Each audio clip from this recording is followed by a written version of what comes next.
Yeah. Welcome to this episode of Colorado Films Podcast. Today I'm here with Noah Smith. He is the president of the CFVA, Colorado Film and Video Association. He is a Denver-based filmmaker, producer, editor, and president.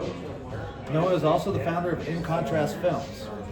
He has spent the last decade freelancing across Colorado while helping grow and strengthen the state's film community. In addition to his freelance commercial work, Noah serves as an in-house film and video producer for the University of Denver's Department of Advancement. Through his creative work and leadership with the CFVA, he has become a strong advocate for local filmmakers like you, collaborators, and is building a sustainable future for Colorado's film industry.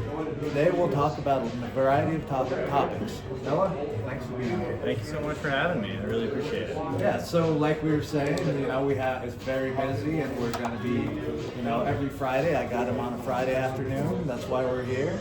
It's busy for you. So what's kind of been the most pressing issue on your plate?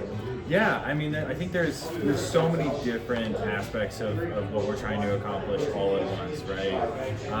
We really have seen it as a moment where there is a lot of energy and enthusiasm in the state, and so we have an opportunity to take that energy and enthusiasm and point it in directions where we can make some sustainable and effective change within our film community here and begin to build. Okay.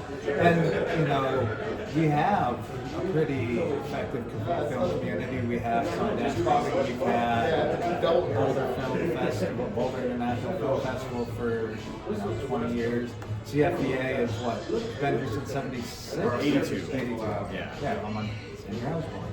And have you seen, what changes have you seen from just last year to this year, being the president of CFVA and the film community in Colorado? Yeah, absolutely. A lot of those changes are, there's a lot of actual tangible changes around the state film office and the various festivals of film have formed the Film Festival Coalition, which is going to help them to strategize and to create unified front when it comes to the ways that film festivals are put on, the schedules film festivals have. That's a growing thing, and I think that's a really tangible aspect. We have a new film commissioner, which is very exciting.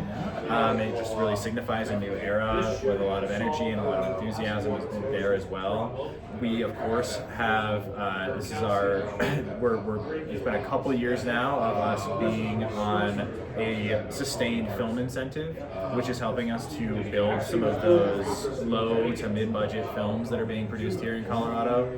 Some of that as well is directly about some of the strategy the film office is taking around what films to give that money to, what films to promote, and that is a heavy focus on films that will have a lot of local crew. So there's a lot of that, and then the other aspect that I just want to throw out there is that there is this intangible aspect of this really energized base of folks who I think we have seen within the groups that we get together and the groups that we coordinate with, that instead of it being a conversation around all the things that are challenges and all the things that we're facing, we're having a lot of conversations around, well, there's an opportunity here, there's an opportunity here, there's an opportunity here. Now it's about how do we take advantage of that opportunity, and that's a significant change. Nice. Yeah, it's nice that you see, the people are going to do it, make it, and do it when you're like, okay, what's the challenge? Well, it's not a challenge, it's an opportunity. Yeah. We finally got, we're at 22% on the incentive, so that's a 2-inch bump. What beer do you like? Oh, yeah, let me grab something here. We're at Bull and Bush. Thank you for them. And our waiter, what's your name? Anne. Anne? Sam, you want to poke your head in? Say hi. Somewhere. There's Anne. There I am. What do you usually drink? Could I do an all good amber ale, please? Okay. Yeah. I don't have to worry about that. Where were we? The opportunities does that come with, the incentives if we got 22%? Yeah. We're still behind other states. Do you see that change? I know you wrote an article recently because one of our Congress people wanted to look at possibly cutting the film incentive budget.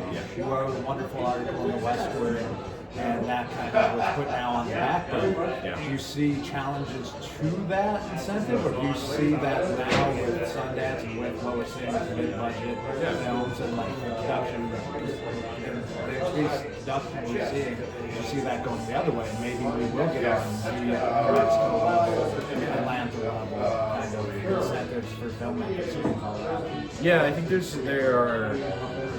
there are challenges and there are potential opportunities in that realm. So I'll start with the challenges, and the challenges really come down to that film incentive. We got it so that it was sustaining for 5 years, right? Which is a rarity within the Colorado budget. Usually the Colorado budget doesn't see past a year. And that's a really wonderful benefit. The downside is that that renewal is in 2028. And 2028 is not likely to be a better budget year than this year. There are a lot of things that are happening at the federal level that are putting a strain on our state budget. And those challenges are making it so that legislators are having to make hard choices. And while we see the film community here as a group that is working to help provide ways to solve those problems, that is working to bring in more tax dollars to play with, that's working to help to grow our rural communities and provide more. Thank you. And provide more opportunities to that in that realm. The Colorado budget is very narrow focus. It is essentially within the year. It has to be balanced, and that as well makes it so that it is nearly impossible for us to specifically compete with something like New Mexico or Georgia, because the way their state budgets work, they're able to put really high caps on or no cap at all on their tax incentives. And knowing that, so for them, they're able to do the math and say, all right, well, if we put a $30 million cap on this, we know we're going to get $90 million back in taxes. We can't do that math the way that our state budget works. We can only say we know we're giving away that money. We can't say we know it's going to come back. And so there are ways in which the state legislators have worked to skirt their way around some of those strict rules that exist within the way that our budget works, and that's how we've gotten the incentives we've gotten. And there are definitely folks within the legislature historically who have helped us to make that happen, and I do see, to go to the flip side of this, to not be all negative about it, right? Sundance, without a doubt, will add enthusiasm to not only just the filmmaking community, but also to state legislators, and it will give us. There's a very high likelihood, looking at the data from the Sundance historically, that the money that we're going to give to them will have somewhere between a 3-to-1 and 11-to-1 return on tax money, which is massive, of course. And that will be a really good proof for us to use to say, when you invest in film, this is what you get out of it, because those numbers are actually very similar between film festivals and film productions. And so that will be something that we can really use. We have several films that filmed last year that we're already getting really good numbers back on the return from them. They have stimulated economies from Boulder to the Western Slope. And the plains, and then in addition to that, we also are seeing, and this is something that we can't guarantee, but I think it's something that we can help to try and take advantage of. We're seeing this opportunity where, as we get outside eyes on Colorado who are coming here for Sundance, I've already heard some producers say, I'm kind of light scouting this location for filming. This is a really nice place to film. I want to figure out how to make it happen. And while I think a lot of them will turn around, they'll look at the incentives and say, I don't know if I can do that, there will be, if we're able to create that opportunity and we're able to show them the quality of productions here and the quality of crew here, they will turn around and say, you know what, it's worth it. It's worth it for me to try and film something here. I also think that there's a lot of unknowns in the film industry, nationwide, globally right now. Yeah, and we're sitting in a space where we've had 25 years now of incentive races, right? And that has been how the film industry has worked for those 25 years. There was a time before that, and there will be a time after that, right? I'm not saying that's going to happen tomorrow. I'm not saying that that's what the reality of the film industry will be even in 5 years from now. But I think that we are, as filmmakers here, we are scrappy. We know how to do things at lower budgets with higher quality. We know how to get things done in creative ways. And I think that what I see as the film industry begins to have to be more creative around budgets and production and the size of crews even. We have a lot of those tools already in our tool belt, and so as Hollywood producers come here, and if we can start showing them films and they go, how much did you produce that for? How did you get that done? We can say, we got it done for this amount, we got it done with this amount of people, and we are excited to be able to make our money back on this as well. And we can start having those conversations around what the new landscape looks like as far as film goes. And that's something that is speculative on my part, right?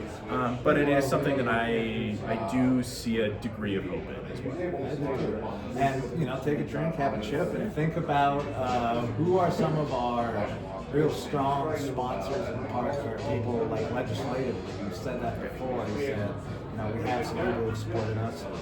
For the shout outs, give a shout out to a legislator, I guess. Yeah. Who would we be, saying thank you very much to legislatively for helping us? Yeah, so historically, the people who really got us to where we are today, Leslie Herod was a huge champion for the film industry here. She now actually is a filmmaker herself, and she's since she was term limited, and so she left the house, as well as Brianna Totone, who she as well is now a filmmaker after getting involved in the film community. It seems to starting to be a trend. Unfortunately, Brianna is now term limited and is going to be leaving the house. And so we are looking for that next champion in this moment. There are several legislators that I have regular conversations with that are excited to step up to the plate and to be a part of that. We have folks like Emily Sirota, who is on the budget committee. And her husband has an award-winning film. Exactly. Don't Look Up. Yes, exactly. And so I think she would be somebody who potentially would be interested in having those conversations. There is Lorena Garcia, who has been somebody who has been a champion for working class people for her entire career, and she sees filmmakers as part of that. There is Javier Mayberry, who used to be my representative, and every time I'd have a conversation with him about film, he was very interested and very engaged. So there are people within the House who are ready to start really looking at this as a possibility, and in a lot of ways what we just saw in this last legislative fight was many critical things had to be covered. Film was still prioritized as an important contributor to the state, and a huge portion of our legislators stepped up to say, no, we're not going to cut this. This is a small amount of money. This is a small amount of money to invest in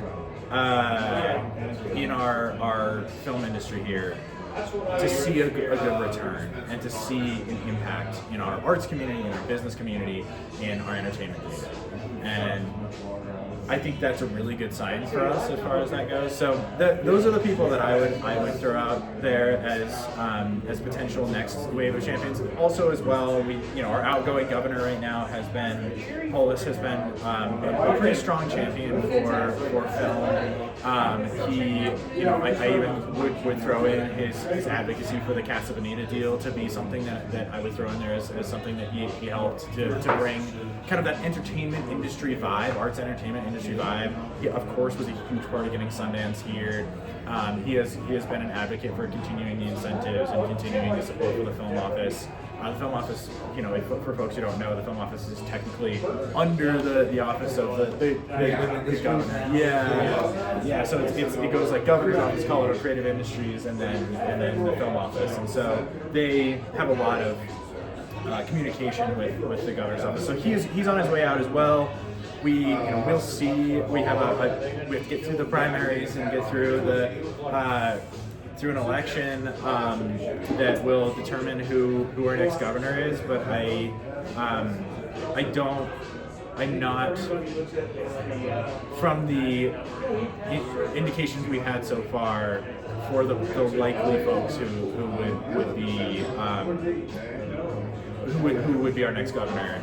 I see them having a similar interest in retaining this as a piece of their agenda. And I also think that no matter even if they don't see it as a priority necessarily, like perhaps Polis did in his later term, Polis, you can feel the way you want to feel about Polis otherwise, but he did, for this industry, show that if supporting the arts and supporting film is really easy wins for you politically. It's exciting. It generates interest and revenue for the state, and compared to a lot of other kinds of political and business wins, it is in a lot of ways less controversial and more engaging to the populace to hear Sundance is coming here. I have things to say about our responsibility as an industry, and now that Sundance is coming here, and how we need to ensure that the general population of Colorado doesn't just see filmmakers for 10 days out of the year, they see us year round. But I think it's given us a tremendous opportunity, and I think it's also proven to politicians that there are wins there to be had. And I think with all the film festivals that we already have, so I try to cover as many film festivals as I can, being a one-man show. And there's like 40 of them, and sometimes there's, a few weeks ago there's 4. There's 5 in 1 week, and there was the 5th Film Festival, there was the Dragon Boat Film Festival, and then there's Shorts Film Festival up in Aspen, and like 2 other ones I'm forgetting off the top of my head. But it's like, if we can get away, Sundance is in the 1st January, and that's great. But then we have the rest of the year. There's, March, there's these film festivals. April, there's these film festivals. And I think that's something that we can continue to grow on, because it's okay. We start out the year, Sundance here, great, and then what's next? There should be that segue to these next ones who are happening, because every one of them there's some great film that's there. Oh, no worries. Hey,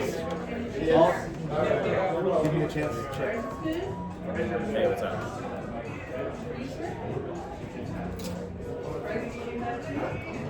Yeah, I'm in the middle of it.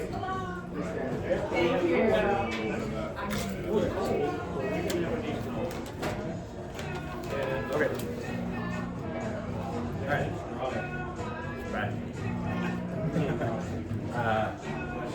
Sorry, yeah. So, film festivals. No, so I think it's great that we're having that when the community engaged after Sundance with these other film festivals, and then with the other films that Sundance does show during the year. At places. What do you have an idea of how we're going to keep that engagement, or what are some thoughts of keeping that engagement throughout the year? So like you said, we start off on a high know something Yeah. next year that's never been done here before, so we can do everything unique in our own way. Yeah. But what do we do to keep that engagement throughout the year? And not using it as a postmark, but for the next events, because every film fest is spectrum and unique in some way, so how do we engage, use that to kind of go downhill, follow it? Absolutely. I think there's several different aspects of what I'd like to see us accomplish, and some of it is already work that's being done. As you mentioned, the almost infinite number of film festivals now that exist in Colorado are really, they are helping in this aspect, right? They are showing up for the general population as an example of how film is constantly here. That being said, I would love to see more folks going to those film festivals. I would like to see more of our film community supporting each of those little film festivals and big film festivals. And I think Denver Film is doing a really incredible job at building that micro festival model, the Dragon Boat Festival, the Silent Film Festival, the Cinema Q, and Women Plus Film. And those are really wonderful opportunities, and they really want to see more local filmmakers be in those film festivals. More local filmmakers show up and do panels at those film festivals.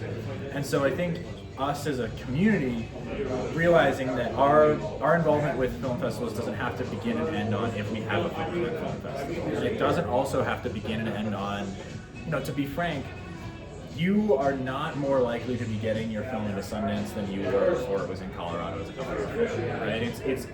Sundance is still extraordinarily competitive. You are still, this is often repeated, I don't know how true it is, but you're still more likely to win the lottery than you are to win Sundance. I think they might be counting small winnings from the lottery, but I'm going to say, I'll find some mathematicians and be like, can we math this out real quick? That don't seem right. Yeah, right. I feel like it's not, but in any case, you are still not any more likely to get into Sundance. You are, as far as your film submission, getting into Sundance. We are going to have opportunities to network and collaborate and have these moments of FaceTime with the folks from Sundance, the folks who come because of Sundance. But folks that are here because of that, exactly on Sundance right now. Exactly, and Sundance is already starting to do those around the year events as well. There was Boots Riley at the Mayan a couple weeks ago. Did you see that? I did. It was really fantastic. I highly recommend seeing that. You know the history of the Coop, right? No, I don't. Yeah. So Boots Riley's band, the Coop. Yeah. They had. This is one of the things. It's a great hip hop band out of Oakland. Funk, one of my favorite bands in the world. Yeah. I said I missed it, but they had a album called Party Music. And they released the album on August of 2001. And it was Boots on the cover hitting the detonator button with the Twin Towers right there. Yeah, and a month later, they're like, no, we can't have this album cover. And so they switched it. Great album, Party Music by the Coop, check it out. But they had to switch the cover. And then, for Sorry to Bother You. Yeah. Those two albums. So you had Sorry to Bother You, the album that came out a year and a half, 2 years before the movie. Yeah. And that was supposed to be the soundtrack for the movie. Another great album. And then they're like, well, it doesn't really work. So then they made the movie soundtrack, Sorry to Bother You. So it's just watching that band. They've been around for a long time. And Boots is creatively just lyrics. Those are good lyrics. I'm a very lyrical person. Yeah, I need to listen to more of his music because I love his filmmaking, and I think that he's just a very unique filmmaker. And I think he's another fellow who's very. He is a get it done, and in scrappy but ethical ways.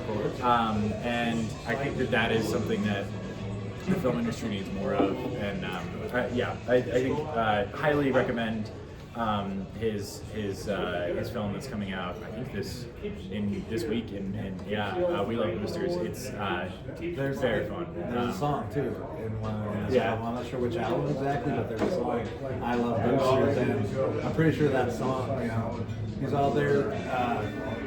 There'd be no one in prison if rights to food, clothing, and shelter were given. So it's that very ethical, like, this can be entertaining, but this is the truth. Here's the truth. I'm going to give it to you. Yeah. And you're going to laugh because the other side of it is if you don't make people laugh when you tell them the truth, they'll kill you. So, yeah, I think that the film really is able to ride that line as well of being, it's entertaining, it is meaningful, it lays within that space of being in some ways like Everything Everywhere All at Once, or of being both somehow completely sincere and also completely absurd. And that's something that I really admire, and being able to hit that medium. And I think in a lot of ways, I loved Sorry to Bother You, but I think I Love Boosters feels like it's him with that next little bit of polished talent that he's building, and it's very exciting to see him continue to grow as a filmmaker. And so anyway, that opportunity to see that is there. There's they're doing an event at Red Rocks for the Andrea Gibson documentary. I believe I got that name correct. The poet laureate from Colorado who passed away, and they have several. They have another event with the Matter bookstore coming up. So they have regular events that they're going to be doing throughout the year, which is, I mean, that's a huge change for them, right? Denver Boulder specifically. Now, beyond that, I think that my one major concern that I have, and I've said this to many people, is that if we don't do our job, the majority of people are not going to be able to go to Sundance, right? That's the reality. Is majority of Denverites, majority of Boulderites are not going to be able to go to Sundance. So their only experience with Sundance every year is that it's going to be traffic on I-70 is awful. That's it, right? I-70 to 36, getting from DIA to Sundance is going to be tough. And there's some infrastructure problems there that they're working on. It may actually, achieve the miracle that is getting the Denver Boulder train done within my lifetime. We'll see. I'm 43 years old. I heard that my entire life. We got a toll lane now. I get paid money to bank and to Goldman Sachs. Isn't it? A toll lane that I already paid for. Isn't it wonderful? There's a long tangent on that. That's a very frustrating situation. But I Cheers to not having a train going to Boulder. I do hope that Sundance actually gives us the political capital to get that. Okay. We'll see. Yeah, hey, I like that idea. And I think that just alone the amount of people that are going to be coming from I-70 or from DIA along I-70 to 36, it's 80,000 people that come in to attend Sundance Film Festival, and that is only set to grow, right? Like Sundance is going to be a different festival than it was in Park City, for a lot of different reasons. It is the landscape of filmmaking has changed, the location has changed. It's in a bigger city now than it used to be, and those elements are going to change what Sundance is, and they know that, right? They've been very transparent about that. So more things that we can do as a community to ensure that film is seen as something that's around here is let's get more productions done here. Let's just make more films here in general. And when you make those films, don't just make it in your own little silo. Let people know, let your neighbors know, let your friends know, let your community know. Tell them, we're filming this film here. We're gonna make this thing that's a piece of our community. And don't be shy about the fact that yeah, sure, maybe your film, it's something small, and it's just something scrappy that you're making, and it might just go to a festival and 200, 300 people will see it. That's awesome. That is a wonderful achievement. It is something that we do not celebrate enough. And your community, if you give them an opportunity, they will get behind you with that. They will start to, people want to see their neighborhoods on screen. People want to feel represented. People want to feel engaged with. And I think that one festival that I really think comes to mind when you say that is the Kick-Ass Film Festival. I think they did a wonderful job. Like, I wasn't able to make it to the award ceremony, but like I'm going to the festival, seeing everybody there, everybody's stoked, and like, hey, I just made this, I just made this, and yeah, it's just that like who created it, and it's not. Citizen Kane, but also have that kind of money or production budget. So hey, good job. And so it's so beautiful to see like when the viewing community does something like that, comes together and doesn't have those silos. It's like, yeah, we're all making film, let's go. And I think that's something unique that we offer that maybe, I've never been to LA, but it seems like other places are very siloed, like doing this. Yeah. I think Colorado's like it's us. Yeah. We historically have had some issues with siloing, but we're working on solving. That's our main mission right now. Is we want to make sure that people are engaging with all these film festivals. That people are, there are some people in this state who regularly get work. They are able to survive really well. We want that to be the story for everyone, and we also we don't want those folks to feel like they have to hide, right?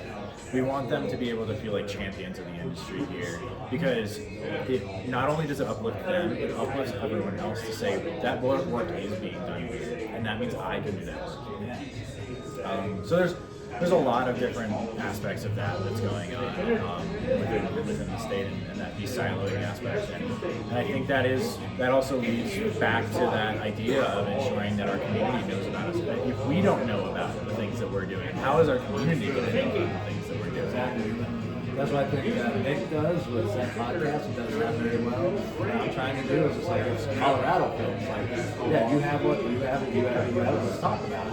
Yeah, and I really appreciate that work. I think it's a really critical part of the infrastructure of what we need to do to make sure that we achieve this connecting this web of folks. And along with that, for us as the Colorado Film Video Association, one of the things that we are creating a structure around for us organizationally is this regular tempo of a film town hall, where we are, last year we brought together almost 300 people in 7 different locations around the state, and we discuss the challenges that are facing our state and the potential solutions to those challenges.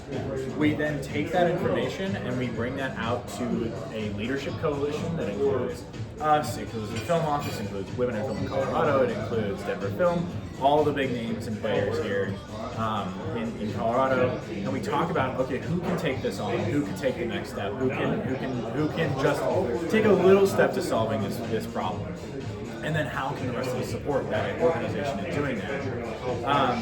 And then the State of the State that we do every year that happens in February is our opportunity for those organizations to then report back out about, hey, this thing that you wanted solved, well, this is step 1 on that thing. This is what we've done to face that challenge this year. And we want that cadence to be very regular so that folks can feel like they always have a place for their voice. And then folks can also always be hearing yearly what are the great things that are happening here, so that this momentum can be sustained that we're feeling right now, and also we can continue to. The reality is the Colorado Film Video Association, Women in Film in Colorado, a lot of these organizations, we are all volunteers. None of us are paid. Nope. We're working with whatever budget that our membership brings in, which is not a huge budget. and don't get me wrong, I acknowledge that we have been given, and I myself really appreciate the responsibility that I've been given as the president of the Colorado Film and Video Association. Along with that, I can only do so much by myself, right? The reality is that we are a lot of the work that we're doing is identifying the directions in which our community can move, and then putting out asks towards the community to say, all right, this is the direction we've identified that will have an effect.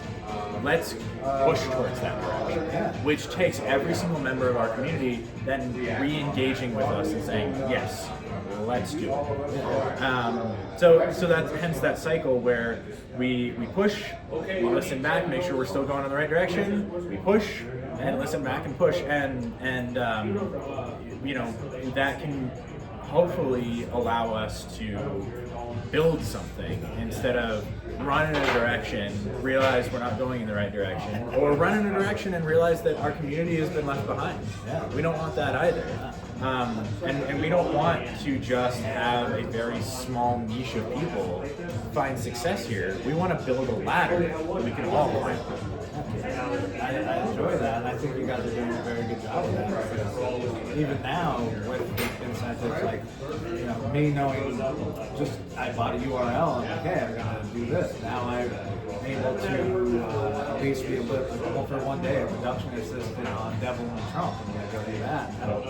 As I talked with Justin, and he was one of my first interviews.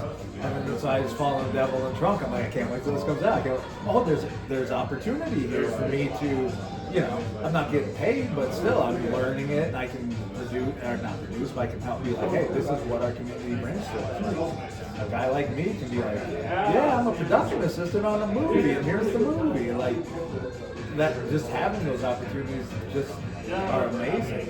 So we've talked a lot about the high level and what the whole community is doing. Let's talk about you. What got you into film? That's a bit of a story, but I'll condense it as best as I can. From actually a pretty young age, was really interested in films and filmmaking. I remember early on making like stop motion films with Legos, as best as I possibly could with the fairly rudimentary editing software that existed at the time, and then went through a fairly intensive program in high school, academic program in high school. Had the opportunity to take an elective in film. And graduated was super burned out on academics, but went to college and was kind of just floating around trying to figure out what I wanted to do, and had this moment of realization of, I'm at CU Denver, there's a pretty good film program here, and at the happiest I was ever in my life was when I was learning film. And the other aspect of it is that part of the reason why I went into that intensive academic program was because I'm a curious person. I just get curious about a thing. I want to learn about it. I want to figure it out, and I want to dive into it. And I realized that film was a way to do that. And so I had a great time at CU Denver in their program. Had a couple of really incredible instructors over there.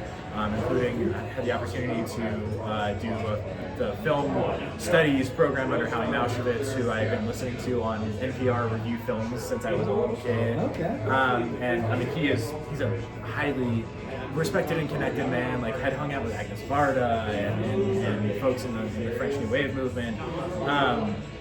And as well as some really incredible current filmmakers like Judge McGaw and even Eric Jewett, who was a second unit director on Star Wars, and had some really incredible teachers, and was able to come out of that with some of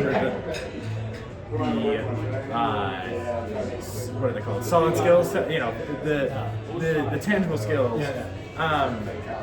And then had the very lucky opportunity of getting an internship with an alumni who his father was starting a YouTube channel that was about people retiring abroad. And so I edited with him for a couple of years. We started hanging out more and more, and started producing some small business videos, some small short documentaries with each other, and did that until through COVID, and we really survived COVID together in a lot of ways, where we decided, we're not making any money right now, we might as well do what we want to do. So we built a small but mighty tabletop role-playing YouTube channel that we had a lot of fun doing. I learned a lot about live streaming through that. Built the entire infrastructure very scrappily, right, for it. The one thing we had going for us is that we had 2 rooms and an office, right? So we were like, we can make this work. Had a really wonderful time doing that, and then, unfortunately, in the post-COVID era, there was just it was very ebb and flow in terms of freelancing work for us. So I went off and did my own thing, and the entire time I was just contracting with him, so I was developing my own business as well, and doing a lot of educational documentaries, a lot of educational nonprofit videos for grants, and really found a passion in working with folks who had a mission, and so. Now, I work in-house at the University of Denver, and during most of the days, and then I do a lot of Colorado Film and Video Association stuff most of the time. I'm in pre-production on a documentary right now that I think will be the first solo feature doc that I'm going to produce. Which, I think, one thing I want to make clear is that there are so many incredible filmmakers in this community who have so much more experience than me, right? I'm not here to tell filmmakers how to do their jobs and what to do. I'm here because I happen to have a little bit of community organizing background during all that other stuff. I was also doing some political work, doing some nonprofit work that gave me the experience that is required to work on community building, and that's why I joined the CFVA in the first place, was because I felt strongly that I had some of the tools that I could utilize to help do the nonprofit community building side of this. And then I was so incredibly lucky that as I was elected to president, that Shauna Schultz decided to rejoin the Colorado Film and Video Association, and she became my vice president. And in so many ways, I think it is a disservice to her to just call her a vice president. We are co-leaders. We are building this together. She does so much good work. So much. She's really, really incredible, and I never would want to take credit for anything that she does as well, because she's really amazing, and some of the work that we've been able to do since together as a team is that now we have a board that, and not to disparage any previous board, but our current board has so much specific talent on it for the exact things that we need to get done. And so for the first time in my 6 years on the board, I see a board where nobody is having to do something that they're not an expert in, which is a rarity, right? In a volunteer organization, it's usually somebody picking up the slack, but we have somebody who has a history and an institutional knowledge of membership in our membership position now. We have somebody who is a star at events in our events position now. We have somebody who is a nonprofit marketing pro for her entire career in our marketing position now. So each one of those people, and as well, we have somebody who is working on diversity, equity, inclusion, and reconciliation as well, who has a long history of doing that work as well. And that is a place where we want to recognize that we, historically, in a lot of ways, the CFVA has been seen as an organization of largely white men. And this community, so many of the real incredible talent in this community are found incredibly diverse. And we have not done the work historically to recognize those people, to make those people feel welcome, and also to recognize that in some ways it is not, in a lot of ways, it's not our place to tell those people what they need and what they should do, right? So we see our responsibility as an organization to build equitable structures and build opportunities for all of those folks to join us and to be a part of this, but also for us to support other organizations that do that work directly, like Women in Film in Colorado, like Mountain Media Arts Collective, who is a new and really incredible group of filmmakers who focus on they are, all of them are such incredibly talented filmmakers. So all of those organizations are helping us to build the infrastructure in our film community around making sure that all voices are elevated. And that's how you get the good stories. Yeah. Like, we couldn't tell a story. There's a lot of stories we can't tell. Yeah. Like that. Yeah. We can tell stories, but they're not going to be stories.